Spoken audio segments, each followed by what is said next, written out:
महत्त्वाची बातमी समोर आझाद मैदानावर आंदोलन करण्यास अटी शर्तीसह मनोज जरांगे यांच्या आंदोलनाला परवानगी मिळालेली आहे। मनोज जरांगे यांच्या आंदोलन करण्यास 1 दिवसाची परवानगी देण्यात आली। विविध अटी शर्ती समोर ठेवत आंदोलनासाठी परवानगी मिळाली। खरं तर येत्या 29 ऑगस्टला मनोज जरांगे हे मुंबईमध्ये दाखल होणार आहेत आणि मुंबईमध्ये दाखल झाल्यानंतर आझाद मैदानावर त्यांचं आंदोलन होणार आहे।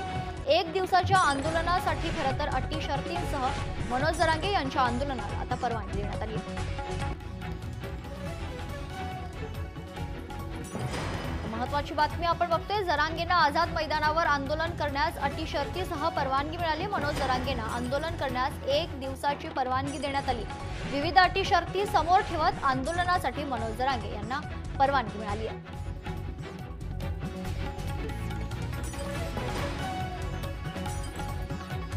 आपण बघतोय की मनोज जरांगे पाटील इकडे येऊ नये यासाठी एक गुणरत्न सदावर्त यांनी कोर्टामध्ये याचिका दाखल केलेली होती। ही याचिका जी होती ती या संदर्भात होती की गणेश उत्सव आहे आणि याच काळात जर आझाद मैदान येथे मनोज जरांगे पाटील आंदोलन करायला आले तर प्रश्न निर्माण होतील, कायदा सुव्यवस्थेचा प्रश्न निर्माण होईल।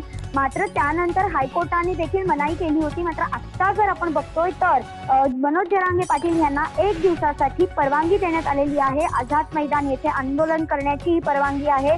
याचबरोबर शनिवार, रविवार आणि शासकीय किंवा सार्वजनिक सुट्ट्यांच्या दिवशी कोणत्याही परवानग्या देण्यात येणार नाहीत असं देखील त्या नियमावलीमध्ये चक्क पोलिसांनी नमूद केलेलं आहे।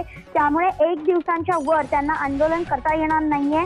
या व्यतिरिक्त वाहनांना देखील काही ठराविक वाहनांना परवानगी देण्यात येईल, बाकी वाहनांना परवानगी देण्यात येणार नाहीये त्यांच्या। आणि ज्या वाहनांना परवानगी देण्यात येणार आहे त्यांच्यासाठी देखील विचार विनिमय करून आणि सगळ्या वाहनतळ कुठे उपलब्ध आहेत ते बघून परवानगी देण्यात येईल असं देखील मुंबई पोलिसांनी सांगितलेलं आहे।